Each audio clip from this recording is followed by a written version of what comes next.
महानगर के सभी विशिष्ट महानुभाव, विश्वविद्यालय के आचार्यगण और प्यारे छात्र छात्राएं, दीनदयाल उपाध्याय गोरखपुर विश्वविद्यालय को हीरक जयंती समारोह के अवसर पर मैं प्रदेश सरकार की ओर से और प्रदेशवासियों की ओर से हृदय से बधाई देता हूं। आप सबके प्रति मैं अपनी शुभकामनाएं भी व्यक्त करता हूं। 75 वर्ष की शानदार यात्रा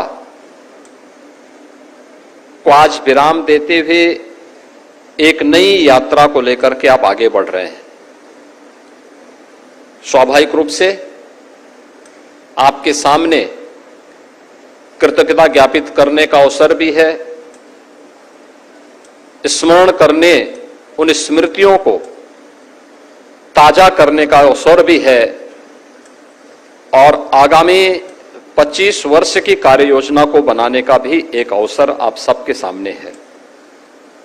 और मुझे अच्छा लगा कि जब हम हीरक जयंती समारोह के इस आयोजन के साथ जुड़े हुए हैं तो विश्वविद्यालय के कुछ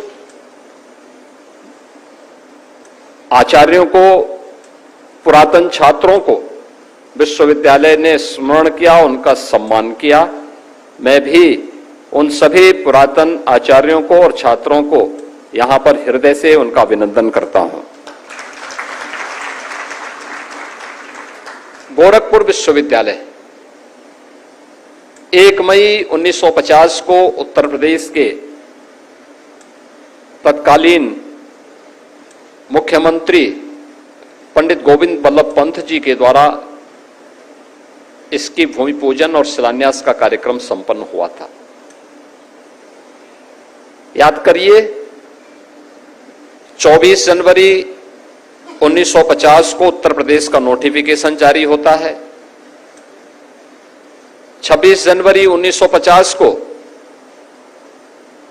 भारत अपना संविधान लागू करता है और भारत के संविधान लागू होने के बाद आजाद भारत का ये पहला विश्वविद्यालय गोरखपुर में स्थापित होता है। लेकिन ये यात्रा अचानक प्रारंभ नहीं हुई। विश्वविद्यालय गोरखपुर में हो, यह देश आजाद होते समय यह भाव सबके सामने आया। गोरखपुर के कुछ मानदंड थे, उस समय चाहते थे कि गोरखपुर में उच्च शिक्षा का केंद्र बने। संसाधन नहीं थे, कनेक्टिविटी भी नहीं थी। गोरखपुर को कहीं से भी जोड़ने के लिए कोई व्यवस्थित कनेक्टिविटी नहीं थी। और तब ये प्रस्ताव जब सबसे पहले सामने आया था, उस समय यहां के वरिष्ठ अधिवक्ता पंडित बब्बन मिश्र जी, जो गोरखपीठ के शिष्य थे, उन्होंने और डॉक्टर पीसी चाको, सेंट एंड्रूज कॉलेज के प्राचार्य, इन दोनों में भी मित्रता थी। इन दोनों ने चर्चा की कि कैसे विश्वविद्यालय की स्थापना होनी हो, इसके लिए कुछ चर्चा आगे बढ़ाया जाए। तो ये दोनों लोग महंत दिग्विजय नाथ जी महाराज के पास गए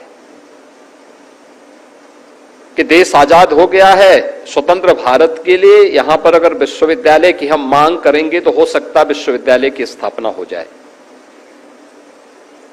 तो महंत दिग्विजय नाथ जी महाराज का स्वतंत्रता संग्राम आंदोलन के साथ जुड़ाव होने के नाते और गोरखपीठ का एक गेस्ट हाउस रानीखेत में होने के नाते पंडित गोविंद बल्लभ पंत जी के साथ उनके बहुत निकट के संबंध थे। तो यह तय हुआ कि एक समिति गोरखपुर से चल करके मुख्यमंत्री से मिले, उनके सामने प्रस्ताव रखे और फिर गोरखपुर से एक समिति आजाद होते ही, जब उस समय के प्रीमियर के रूप में, जो मुख्यमंत्री के रूप में ही जिनका दायित्व था वो कार्य कर रहे थे, पंडित गोविंद बल्लभ पंत, तो पंत जी के पास जाते हैं तो पंत जी ने कहा देखो पैसा है नहीं, पैसा नहीं है। मेरठ से भी मांग हो रही है विश्वविद्यालय स्थापना की, अन्य जगहों से भी मांग आ रही है, लेकिन राज्य सरकार के पास इस समय पैसा नहीं है कि हम कोई विश्वविद्यालय बना सकें। हां, अगर उस क्षेत्र के लोग मिलकर के चंदा इकट्ठा करके कुछ पूंजी इकट्ठा कर सकें तो हम गोरखपुर एक विश्वविद्यालय स्थापना की बात को आगे बढ़ा सकते हैं। और तब यहां पर चर्चा हुई वैल्यूएशन के बारे में कि कितना पैसा चाहिए, तो लगभग 50 लाख रुपए की पूंजी चाहिए थी, जिसमें विश्वविद्यालय की स्थापना के लिए प्रदेश सरकार उसमें अपनी सहमति देती। इतनी पूंजी किसी के पास नहीं थी। कैसे होगा, ये कार्यक्रम कैसे बने? इस कार्यक्रम को आगे बढ़ाने के लिए जब चर्चा चली तो फिर ये बात हुई कि वैल्यूएशन हो। 2 कॉलेज गोरखपुर में चलते थे, गोरखपीठ की ओर से संचालित महाराणा प्रताप शिक्षा परिषद से महाराणा प्रताप कॉलेज और चर्च के द्वारा संचालित होता था सेंट एंड्रूज कॉलेज। इन दोनों संस्थाओं को मिलाकर के प्रॉपर्टी इतनी हो सकती है, इसका वैल्यूएशन इतना हो सकता है और विश्वविद्यालय की स्थापना इससे किया जाए, ये प्रस्ताव शासन के पास गया। लेकिन इससे पहले कि यह प्रस्ताव कार्यरूप ले, अल्पसंख्यक संस्थाओं को मिले विशेष अधिकारों के तहत सेंट एंड्रूज कॉलेज ने मना कर दिया कि हम अपनी संस्था नहीं दे पाएंगे। अब विश्वविद्यालय का जो मामला था वो अधर में फिट लटका। फिर ये बात आगे बढ़ी और जब आगे बढ़ी फिर मंदिर से कहा गया क्या हो सकता है। मंदिर ने फिर एक नए कॉलेज की स्थापना की। महाराणा प्रताप शिक्षा परिषद से जुड़े हुए थे सर सुरेंद्र सिंह मजीठिया, सरदार नगर में एक चीनी मिल का संचालन करते थे, बड़े लोकप्रिय समाजसेवी थे और अनेक कार्यक्रमों के साथ यहां पर गोरखपुर और पूर्वी उत्तर प्रदेश में उनका योगदान होता था। उनको जोड़ा गया, भाई जी को जोड़ा गया और फिर एक समिति गठित होती है जिसमें डॉक्टर के.एन. लाहिड़ी भी थे जो गोरखपुर के पहले चिकित्सकों में माने जाते हैं, मकसूदन दास जी थे जो गोरखपुर के प्रमुख रईस थे।